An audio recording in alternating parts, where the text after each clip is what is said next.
Olá, meus queridos irmãos, tudo bem? Tudo na paz, na graça de Deus, glórias ao Criador. Meus queridos, hoje é um dia chuvoso, é um dia de quinta-feira, graças a Deus. Estou muito alegre, muito feliz. É muito cedo ainda, mas eu quero deixar uma coisa, meus queridos, de extrema necessidade. Isso aqui é extremamente importante, este vídeo. Eu acredito que com este vídeo, todos, todas as pessoas que têm interesse pela graça de Deus, vai ficar de uma vez por todas esclarecida. Você sabe que o meu canal é novo e eu tenho, poucos inscritos ainda, mas eu dou graças a Deus. Estes poucos inscritos são todo mundo bênção de Deus, né? E eu quero pedir para você para ouvir bem, prestar bastante atenção. Eu me dediquei a alguns dias de estudo, alguns dias de trabalho para elaborar este estudo aqui. Mas é de extrema importância que você preste muita atenção. Mas deixa lá o seu like, deixa o seu joinha, tá bom? Se inscreva no canal, me ajude esse canal a crescer. Divulgue, meus queridos, para os seus amigos, para os seus irmãos. Divulgue este canal, que o nosso propósito é sempre levar o conhecimento para as pessoas que ainda não têm e se libertar de uma vez por todas desse sistema religioso macabro, maligno que existe aí, escravizando as pessoas. Nenhum filho de Deus precisa de religião, denominação, ninguém, meus queridos, ninguém precisa disso, tá? Vai se inscrevendo, vá deixando o seu like, tá? E nos ajude. Compartilhe e também faça uma coisa de extrema importância. Deixe os seus comentários, tá bom? Isso aqui é de extrema importância. Eu quero falar sobre Jerusalém, a mãe das prostituições e também o mistério da Grande Babilônia. Tá bom, meus queridos? Preste muita atenção nisso aqui, que é de é de uma importância tremenda. Talvez você nunca ouviu falar isso aqui. Talvez você nunca, nem nas EBDs e nem no YouTube, tá bom? Preste muita atenção nisso aqui. Veja bem, Jesus disse aos seus ouvintes, preste atenção, Jesus, ele tinha falado, ou ele disse aos seus ouvintes, uma palavra importante. Ele disse assim: vos será tirado o reino de Deus e será dado a um povo que dê os seus frutos. Isso está lá em Mateus, no capítulo 21, você pode observar, Mateus, no capítulo 21, versículo 43. Preste muita atenção nisso aqui, porque você vai aprender e muito. Então, para muita gente, esse verso fornece o coração da chamada teologia da substituição. A ideia de que a igreja cristã ela é escolhida de Deus, ou a ideia de que a igreja cristã ela substitui ou substituiu a antiga nação terrena de Israel como povo escolhido de Deus e nação sacerdotal. A ideia aqui é essa. A ideia de que a igreja cristã, ela substituiu a nação terrena de Israel como povo escolhido de Deus e nação sacerdotal. Por quê? Preste atenção no que Jesus falou. Vos será tirado. Tirado de quem e quem será tirado? Israel. Então preste atenção. Vos será tirado o reino de Deus e será dado a um povo que dê os seus frutos. Agora, preste muita atenção. Sem usar exatamente a categoria substituição, entre aspas, é isso mesmo que este versículo ensina. Sem usar exatamente a categoria substituição. É isso mesmo que esse versículo está ensinando. Agora você presta atenção.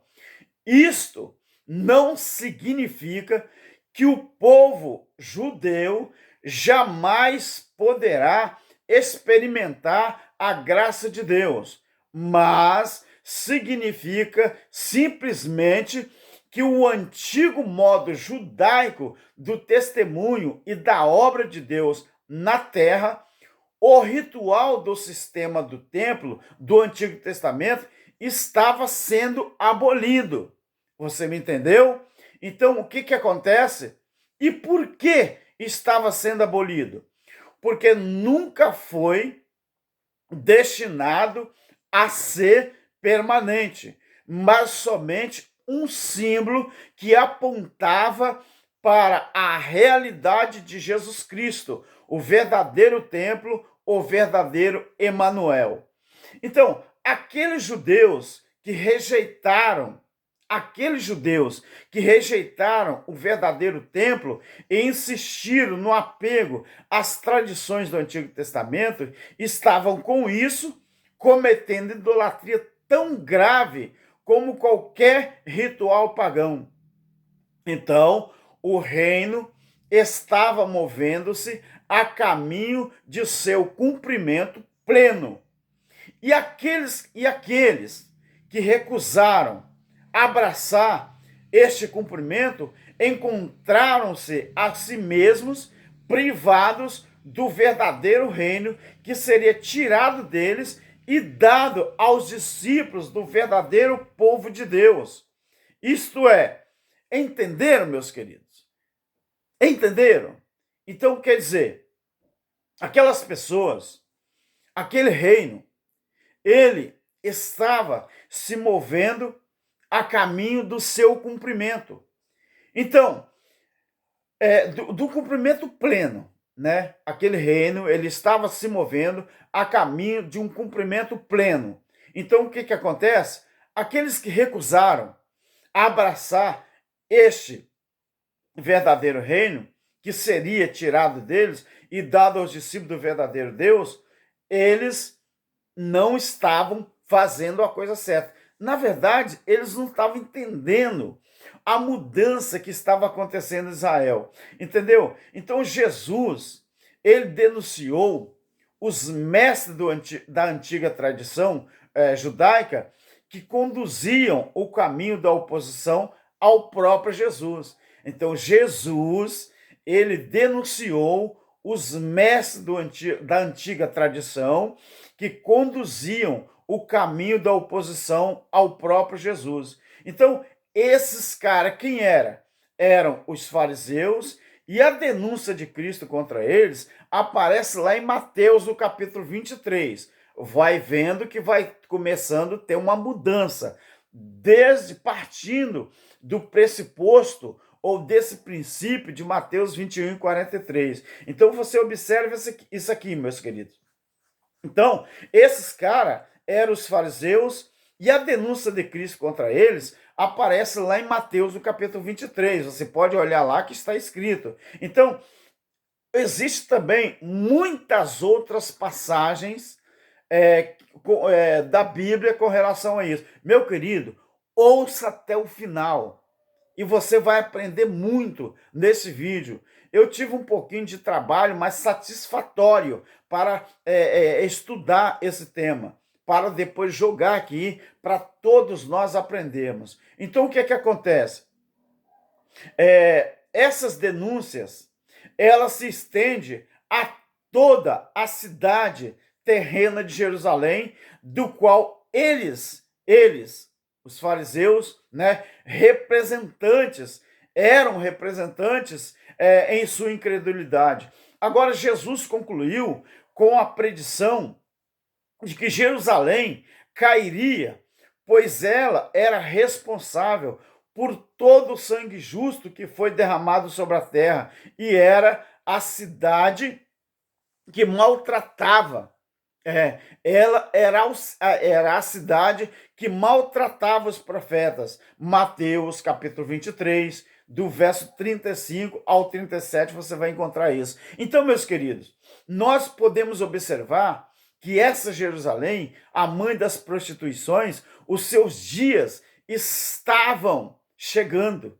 O final dos seus dias já estava marcado, já estava profetizado. Agora, existiu ou existe um grande mistério na Bíblia, duas palavras, três, né? Chamado mistério da Babilônia. Mistério, a grande Babilônia. Então, veja bem, nós podemos aprender a partir dessa condenação que a cidade chamada de Babilônia, em Apocalipse 17 e também 18, não é Babilônia, aquela Babilônia de Nabucodonosor. Não é. Não é ela, não. Preste bem atenção que não é. Mas ela é Jerusalém, chamada de Babilônia, por ter corrompido a si mesmo e ter se tornado como aquele antigo império pagão. Então, Jerusalém aqui, em Apocalipse 17, 28 e 18, quer dizer, 17 e 18, ela não é aquela Babilônia de Nabucodonosor, mas ela é Jerusalém, chamado Babilônia, por ter corrompido a si mesmo, por ter corrompido a si mesma e ter se tornado como aquele antigo império pagão, qual aquele de Nabucodonosor, aquela Babilônia lá. Então, Jerusalém, ela foi chamada de Babilônia por ter corrompido a si mesma e ter se tornado como aquele antigo império babilônico de Nabucodonosor. Agora, a mulher de Apocalipse ali, ela estava assentada, você vê que ela estava vestida, né, de púrpura e também de escarlata, né, que são as cores, pasme você. Por que Jerusalém ali, ela estava vestida, ou aquela mulher que é Jerusalém, ela estava sentada, estava vestida de púrpura e escarlata? Porque essas cores representam as cores dos sumos sacerdotes e as cores do templo. Você sabia disso? Agora, e adornada, essa mulher, ela estava adornada, né, com o quê? Ela estava adornada com roupas, com joias caríssimas, né? Estava com pérolas e segurando em suas mãos uma taça dourada cheia das abominações e da imundícia da sua imoralidade sexual. Agora, em sua fonte, ou fronte, melhor, estava escrito um nome de mistério: a Grande Babilônia, a mãe das prostituições e das abominações da terra. Apocalipse 17, 4 e o 5. Você vai ver isso lá. Então, meus queridos, veja bem. E então, como que nós sabemos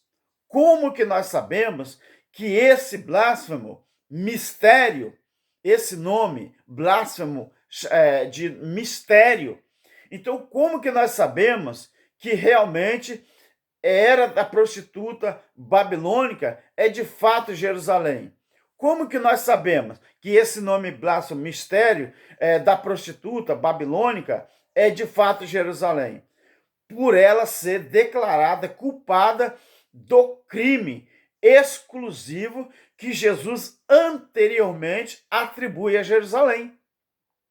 Quando ele disse assim, e vi, preste atenção, e vi que a mulher estava embriagada com o sangue dos santos e com o sangue dos mártires de Jesus.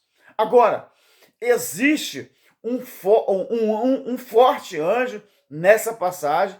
Um forte anjo levantou uma pedra, e o que ele faz com a pedra? Qual uma grande mó, esse anjo ele faz isso, qual uma grande mó, e faz o que então? E essa pedra, ela é lançada ela é lançada. Está lá escrito: um forte anjo levantou uma grande pedra, a qual Mamó, e lançou-a no mar, dizendo: com igual ímpeto será lançada Babilônia, a grande cidade, e nunca, jamais ou nunca mais será achada. E nela se achou o sangue dos profetas e dos santos e de todos os que foram mortos na terra. Apocalipse, capítulo 6, capítulo 17, versículo 6 até o 18. Então veja bem, meus queridos, não é possível que duas cidades sejam ambas culpadas, não é verdade? Não é possível que duas cidades sejam ambas culpadas de um crime que somente uma das partes, então, poderia ser culpada. Agora, veja bem, meus queridos, matando, não poderia ser, não poderia ser possível que duas cidades, então, elas sejam ambas culpadas de um crime que somente uma das partes poderia ser culpada. Quer dizer, matando todos os profetas e todos os que foram mortos na terra. Agora, Jesus, ele atribui claramente esse crime a Jerusalém, em Mateus capítulo 23. Então, devemos concluir que aqui em Apocalipse, Babilônia é um nome de mistério, porque simboliza o que Jesus o que Jesus não. Então simboliza o que Jerusalém havia se tornado, uma grande prostituta, culpada do sangue dos profetas, culpado de sangue de todos aqueles que tinham havido mortos sobre a terra, ou aqueles que haviam morrido sobre a terra. Então nós observamos, altamente, meus queridos, altamente, vamos dizer assim, provável que Jerusalém, quando Pedro, por exemplo, me lembrei de uma coisa interessante aqui. Então, é altamente provável que quando Pedro escreveu a sua primeira epístola desde Babilônia, lá em 1 Pedro 5,13, Pedro, então, ele estivesse fazendo o quê? Ele estivesse escrevendo literalmente de Jerusalém, que ele tinha então condenado nesses últimos dias, 1 Pedro 1,20, como Babilônia. Então, quer dizer, preste bem atenção, é bem provável, mas é altamente provável que quando Pedro escreveu a sua primeira epístola desde Babilônia, ele estivesse escrevendo literalmente desde Jerusalém, que ele tinha então condenado nesses últimos dias como Babilônia. Então, 1 Pedro 1,20. Agora, Pedro era, afinal de contas, um apóstolo da circuncisão, como Paulo havia dito. Lá em Gálatas, se você observar, lá em Gálatas, no capítulo 2, o verso 17, existe um registro falando sobre isso. Então, nós observamos uma coisa interessante, por quê? Porque quando Paulo escreve isso aqui, ele está falando sobre a questão de Pedro, ele ser da circuncisão, mas Pedro está falando aqui uma grande profecia. Uma grande profecia. Aqui nós vamos chegar a uma situação tão difícil que você vai entender comigo o que está sendo falado ali, então, a respeito de Jerusalém. Olhe como que Cristo veio, já mudando o sistema que havia na época, e quem vai ser a culpada de tudo, então, o que está acontecendo. Agora, naquele período, entre a ascensão de Cristo e a destruição de Jerusalém, não era incomum da parte dos escritores do Novo Testamento simbolizarem com os nomes dos grandes inimigos de Deus ao longo das eras. Então, eu vou repetir para você.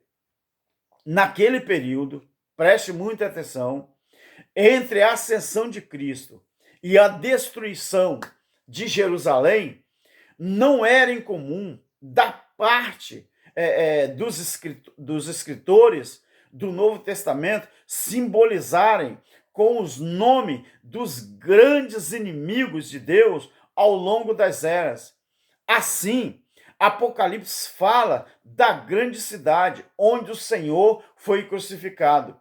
Obviamente, Jerusalém, que simbolicamente ela é chamada de Sodoma e Egito, lá em Apocalipse 11 e versículo 8. Agora, alguns acusam a interpretação da grande prostituta da Babilônia, de Apocalipse 17, sendo Jerusalém de ser antissemita. Quer dizer, isso é nós vamos chamar de ad hominem ou ad hominem. Quer dizer, isso seria um absurdo. Por que eu falo isso? Além disso, João, ele não teria sido bastante antissemita ao chamar Jerusalém, Sodoma e Egito, em vez de adorar por sua vez, como os dispensacionalistas, né, exigem que façamos? Pelo amor de Deus, né? Esse pessoal também, né, eles são muito folgados, não? Isso não seria possível, né? Isso seria um ad hominem ou ad hominem. Quer dizer, eu quero dizer, além disso, meus queridos, João, ele não teria de jeito nenhum sido bastante antissemita ao chamar Jerusalém, Sodoma e Egito, em vez de orar por sua paz como os dispensacionalistas exigem que façamos? Esse pessoal, não, aí também é demais, né? O pessoalzinho folgado. Olhe aonde nós vamos chegar com isso. Nós dedicamos trabalho para isso aqui. Olhe aonde nós vamos chegar então. Então, esse pessoal, os dispensacionalistas, eles não sabem o erro que eles cometem quando eles estão falando acerca disso. Orar pela paz de Jerusalém. E você vai entender por quê. Você vai entender. Agora, meus queridos, é compreensível também quando Paulo compara os falsos mestres infiltrados na igreja aos magos de Faraó. 2 Timóteo 3, 8 e 9. Da mesma maneira, Mateus capítulo 2 apresenta então Jesus como o novo Israel. Olha que bonito. Agora que vai ficar mais interessante ainda. Então, do jeito que Mateus apresenta Jesus como o novo Israel, fugindo do novo faraó que mata todos os meninos de 2 anos para baixo. Estude um pouquinho o capítulo 2 de Mateus. Estude um pouquinho. E você vai aprender isso aqui. Eu vou repetir para você. É compreensível,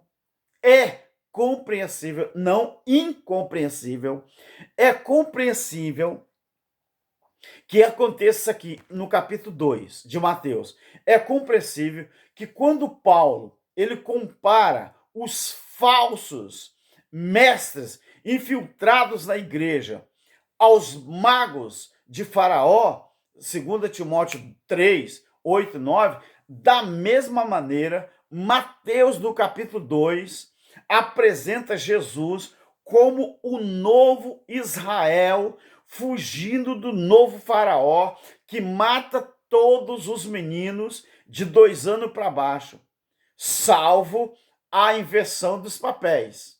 Vamos lá, então. A não ser ou salvo as inversões dos papéis. E qual era a inversão dos papéis, então? Vamos observar. A família de Jesus teve que fugir para o Egito a fim de escapar desse novo faraó, que é ou que seria quem? O Herodes. Herodes ali, ele representava aquele faraó lá do Egito. A mesma ação, talvez você nunca prestou atenção nisso, a mesma ação que Faraó fez no Egito, matando as crianças para atingir hebreus, Faraó fez lá quando assumiu o poder. Herodes fez a mesma coisa, mandou matar todas as crianças de 2 anos para baixo, para atingir quem? Jesus, o Filho de Deus. Mas lá no Egito, quem foi as crianças que morreu? Crianças judias. E lá em Israel, quem foi as crianças que morreram? Crianças judias. Lá no Egito, foi poupado as crianças egípcias. Lá em Israel, foi poupado quem? Os filhos de romanos. Então você veja bem, meus irmãos, é bastante compreensível isso, que quando Paulo compara os falsos mestres infiltrados na igreja aos magos de Faraó, da mesma maneira, Mateus capítulo 2, então, apresenta Jesus como um novo Israel, fugindo do novo Faraó, que mata todos os meninos de 2 anos para baixo. Salvo engano, ou a não ser, salvo a inversão dos papéis. Quer dizer, a família de Jesus teve que fugir para o Egito. Para quê? Para escapar, a fim de escapar desse novo faraó que é Herodes. Olha que interessante, a inversão de papéis. Agora, e as crianças mortas, elas não são egípcias, elas eram judias. Você está entendendo? Então, qual foi a lição aqui que nós observamos? O antigo Israel tornou-se como o Egito. Preste muita atenção nisso aqui. E você vai entender todo o processo da graça de Deus. Isso aqui é lindo demais, meus queridos. Isso aqui é lindo demais. Qual foi a lição que nós aprendemos nesse acontecimento aqui? A perseguição lá de Faraó contra as crianças judias e a perseguição de Herodes contra as crianças judias também. Qual é a lição que nós tiramos aqui? O antigo Israel tornou-se como o Egito, o perseguidor do povo de Deus. O antigo Israel tornou-se como o Egito, o perseguidor do povo de Deus. E deve sofrer, então, as pragas do Egito. Enquanto que Jesus é o verdadeiro Israel. Você está me entendendo? Deixa o seu like aí. Você está me entendendo? Então, assim como o antigo Israel se tornou como o Egito, o perseguidor do povo de Deus, e deve sofrer as pragas do Egito, enquanto que Jesus é o verdadeiro Israel. Agora, vamos fazer uma colocação aqui. Você tem que ter em mente uma coisa, que era Herodes que governava Jerusalém e que tinha reconstruído o templo no qual os judeus sacrificavam naquele tempo. Então, agora, uma vez que Jesus aparece em cena como o sacrifício final, os sacrifícios no templo se tornaram idólatras e pagãos, porque Hebreus capítulo 9, o que diz lá? Que o sacrifício perfeito tinha chegado. Nós estávamos, então, ali na época, eles, quer dizer, estavam vivendo o quê? A consumação do século, eles estavam vivendo ali, então o quê? Quando se manifestou o que era perfeito. Então, ali era o quê? Quando se manifestou o que era perfeito, o que era imperfeito tinha que deixar de existir. Eles estavam vivendo ali, então, o quê? Que a Bíblia mesmo relata, o que estava acontecendo ali? Ele estava vivendo a consumação do século, estava vivendo uma mudança de governo. Mas esse governo, ele é diferente de todos os governos. Então, nós observamos, meus queridos, que agora, uma vez que Jesus aparece em cena como o sacrifício final, os sacrifícios do templo, então se tornaram idólatras e pagãos. Então, continuar com aquele sistema era rejeitar a Deus e era, de fato, cometer a abominação da desolação. Por quê? Porque foi um sacrifício idólatra no templo que fez com que a presença de Deus deixasse aquela casa desolada. Aquela casa que eu digo, o templo físico, o templo terreno. Então, nós observamos que, de fato, a presença de Deus deixaria para sempre aquele templo para habitar no novo templo. E quem era o novo templo? O seu povo. Então, veja bem, meu querido, de fato, a presença de Deus deixaria para sempre aquele templo, para habitar no novo templo, o seu povo, que seria o novo templo. Agora você vai começar a entender as aberrações desses templos religiosos construídos que foi feito através do sistema religioso, mas para quê? Justamente para blasfemar contra Deus. Você sabia que todos os templos que estão de pé, tem muitos crentes, tem muitos pastores, tem muitos líderes que eles não têm nem ideia do que é a representação desses templos de pedras que estão em pé e colocou as pessoas lá dentro. E eu estou te dizendo o que é então. Quando Jesus apareceu em cena, como o sacrifício final, os sacrifícios do templo então se tornaram idólatras e pagãos. Você sabia que todos os crentes, quando bota a Bíblia debaixo do braço e diz assim, eu vou para a casa de papai, na verdade, ele está cometendo uma grande abominação, uma grande blasfêmia contra Deus, porque o templo verdadeiro, ele foi transferido daquele templo terreno, daquele templo físico, para dentro do meu próprio corpo, que representa o templo espiritual de Deus. Eles não sabem disso, alguns sabem, mas eles querem continuar prendendo e escravizando as pessoas.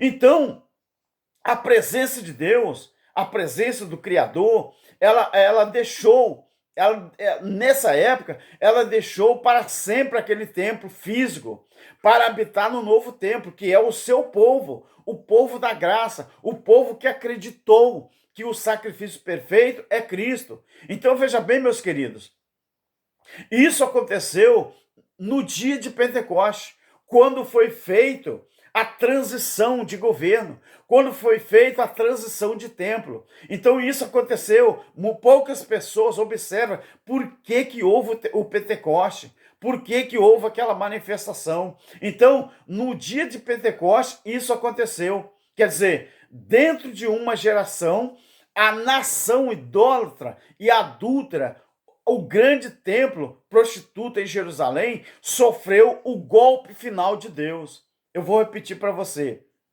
Dentro daquela geração, lembra que Jesus falou? Não passará esta geração? Tudo iria cumprir nesta geração? Jesus falou. Então, dentro de uma geração, a nação idólatra e adúltera, aquela de Israel, aquela antiga nação, aquela antiga geração, eles sofreram então o quê? O golpe final de Deus. Foi destruído e ficou no esquecimento. Quando? No ano 70 DC. Lembra que Jesus profetizou isso? Então aconteceu aquele golpe final. Então, portanto, meus irmãos, é ainda mais compreensível que os escritores inspirados tenham se referido aos seus perseguidores e falsos irmãos em sua igreja como os que se dizem judeus e não são, porém são da sinagoga de Satanás. Você lembra disso? Você sabe a quem está se referindo esses inspirados, escritores da Bíblia, quando escreveram isso aqui? Eles escreveram, é de uma compreensão, é de muita compreensão, é de um entendimento muito aberto, que quando os escritores inspirados, eles se referiram aos seus perseguidores, falsos irmãos, em sua igreja como os que se dizem judeus e não são, porém são da sinagoga de Satanás. Os cristãos modernos, os modernos, simplesmente, Apocalipse 2:9, eles não entendem, os cristãos de hoje, os modernos de hoje, eles não entendem que quando eles exigem a terra de Israel para o antigo povo judeu, para que eles possam reconstruir o templo e retornarem, com o sacrifício, preste muita atenção, meus queridos, e retornar com os sacrifícios, eles não sabem o que eles estão fazendo, eles estão orando pela ocorrência da mais vil e imunda das idolatrias. Você já viu o crente falar, irmão, vamos orar pela paz de Israel, só porque isso está no Velho Testamento, da Velha Aliança. Agora, eu vou repetir, os cristãos modernos da era de hoje, simplesmente, Apocalipse 2:9, não entende que quando eles exigem a terra de Israel para o antigo povo judeu, para que eles possam reconstruir o templo e retornem com os sacrifícios, eles estão orando pela ocorrência da mais vil e imunda das idolatrias. Deus destruiu, meu querido, o templo exatamente pela mesma razão em 70 DC. Se Deus ele destruiu o templo em 70 DC por causa daquelas abominações, porque muitos não aceitaram que Jesus seria o sacrifício perfeito, que Jesus veio para cumprir o que estava escrito. Então, esses crentes modernos que oram, que pedem para orar pela paz de Jerusalém e as terras ser devolvidas aos judeus, inclusive o templo, uma ordem para reconstruir o terceiro, sabe o que eles estão fazendo? Eles estão orando pela ocorrência da mais vil e imunda das idolatrias. Então isso, meus queridos, é uma abominação. Deus destruiu o templo exatamente pela mesma razão no ano 70 DC. Agora, por que ele mudaria agora e desejaria que ele fosse reconstruído? Você pode pensar que, uma vez que Deus fez isso, anteriormente, enviando o seu povo ao exílio e deixando o seu templo destruído para trás, então ele faria a mesma coisa novamente, fazendo-os retornar para reconstruir os templos. Mas isso não vai acontecer, meus queridos. Dessa vez, foi diferente. Diferente por quê, irmão Alberto? Dessa vez foi diferente, porque dessa vez o verdadeiro templo veio como um templo reconstruído, ele veio como um templo ressurreto. Dessa vez não houve tijolos, dessa vez não houve argamassa, não houve pedras moldadas com as mãos. Olhe Atos capítulo 7 e também Atos capítulo 17. Atos capítulo 7 é Estevão falando na sua morte que ele viu Deus no céu, viu Jesus assentado à destra de Deus, e Deus não mais habitaria em templo feito por mão de homem, porque se o céu é o trono de Deus e a terra é o estrado dos pés dele, como que ele exigiria um templo para habitar?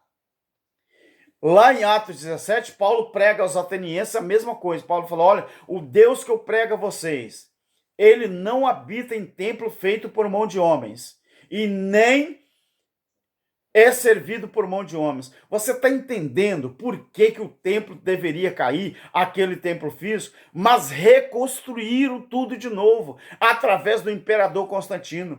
Constantino praticou uma grande blasfêmia contra Deus e contra o Filho de Deus. Ele manifestou uma injúria quando pediu para que tudo fosse reconstruído. Mas dessa vez, meus queridos, foi diferente. Dessa vez, o verdadeiro templo O verdadeiro templo veio como um templo reconstruído, veio como um templo ressurreto, não precisando mais de tijolo, não precisando mais de argamassa, não precisando mais de pedra moldada com as mãos. O antigo povo judeu, preste atenção, o antigo povo judeu não estava simplesmente exilado de seu reino para retornar em algum dia. Não. Dessa vez, preste muita atenção, de jeito nenhum, dessa vez o reino foi tirado dele e dado a uma nação verdadeira.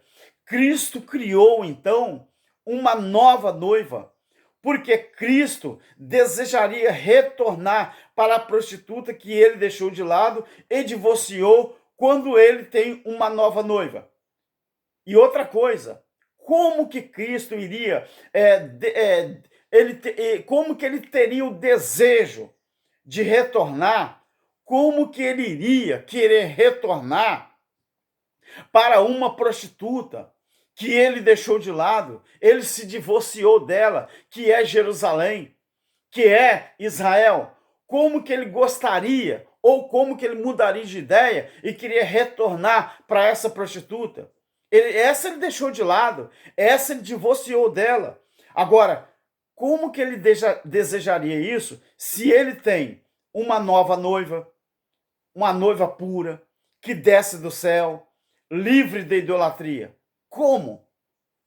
Never. Ele não conseguiria ter esse desejo, porque ele escolheu uma noiva pura e essa noiva, ela não é mais idólatra. Idólatra era aquela velha. Agora, a nova não. Então, meus queridos, de jeito nenhum, Jesus, ele não desejaria isso de jeito nenhum. Então, ele deixou aquela prostituta com o seu dono. Quem era o dono daquela prostituta? A Bíblia diz que eram os reis da terra. Ela se prostituiu com os reis da terra. Essa é a Jerusalém prostituta. Esta é a Jerusalém que se divorciou do nosso Criador. Mas o Criador elegeu uma nova noiva, uma esposa. E quem é ela? Eu já vou dizer. Então, se a dona da antiga Jerusalém, a antiga esposa de Cristo, a antiga noiva, sabe quem era o dono dela? Era a besta de Roma. Isso aí. E muita gente está esperando o Apocalipse acontecer. Só pessoas mesmo que não entendem o Apocalipse ou se faz de não entendido. Agora, e a grande mãe das prostituições sofreu o julgamento de suas prostituições. Ela foi divorciada e deserdada do nosso Criador. Aquela Jerusalém antiga, daquele antigo pacto, daquela velha aliança, se divorciou, se separou de Deus de uma vez por todas, mas Deus escolheu uma nova noiva, uma noiva limpa, pura, uma noiva que está isenta de prostituição, isenta de idolatria, isenta de tudo isso. Agora, Jesus, ele é inteligente, Deus é muito inteligente. Essa que foi divorciada e deserdada, ela não sabe o que perdeu. Agora, a herança agora pertence a uma nova noiva. E quem é?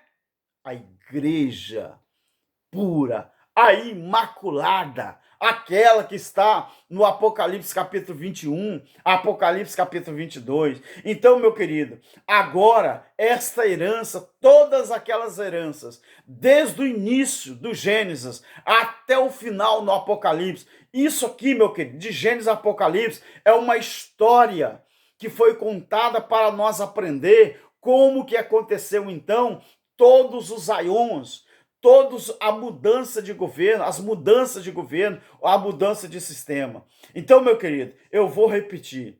Aquela antiga Jerusalém, aquela antiga noiva, antiga esposa, ela foi divorciada e deserdada de todas as heranças que ela tinha direito. Então, agora, a herança pertence à noiva, que é a igreja. Não é essa igreja do sistema, não.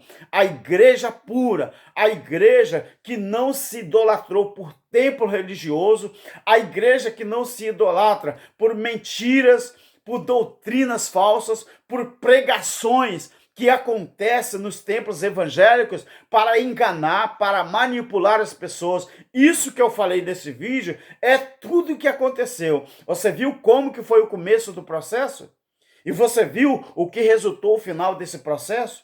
Isto é a história contada desde o início da nação de Israel até o seu final. Não espere isso aqui acontecer, não. Já aconteceu e nós estamos livres em graça e somos o templo do Espírito Santo de Deus. Nós somos o edifício, nós somos a noiva amada, a igreja de Cristo. E quem é o corpo é a igreja, quem é o cabeça é Cristo. Saia do sistema e aprenda de uma vez por todas que eu e você, nós somos a noiva, a esposa do Cordeiro, aquela que não vive se prostituindo ou cometendo idolatrias, ou participando ou cometendo idolatrias. Meus queridos, espero que você entendeu, Fique na graça e fique na paz. Abençoados. Amém.